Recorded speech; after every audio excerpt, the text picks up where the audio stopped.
హైదరాబాద్కి వచ్చి ఇక్కడ ఈవినింగ్లో కాలేజ్ చదువుకుంటూ నైట్ కాలేజ్ డేలో జాబ్ చేసుకుంటూ టీచర్గా జాబ్ చేసేవాడిని మొదట్లో 1980s. ఓకే. సో అట్లా నేను నా యొక్క డిగ్రీ కంప్లీట్ చేశాను.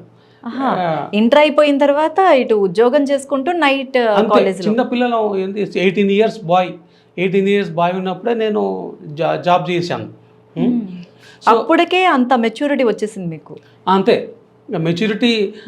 జనరల్గా ఏంటంటే అటు కింద పడిపోవాలన్నా 15 నుంచి 18 వరకు చాలా క్రూషియల్ ఏజ్, అటు పైకి వెళ్ళాలన్నా కూడా ఇదే ఏజ్.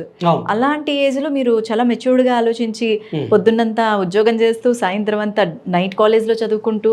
అసలు మీరు చెప్తాను నమ్మరమ్మా, డేలో అంతా జాబ్ చేసి నైట్ మళ్ళీ కాలేజీకి పోయి వచ్చి ఇంటికి వస్తే అసలు నైట్లో నిద్ర పట్టేది కాదు.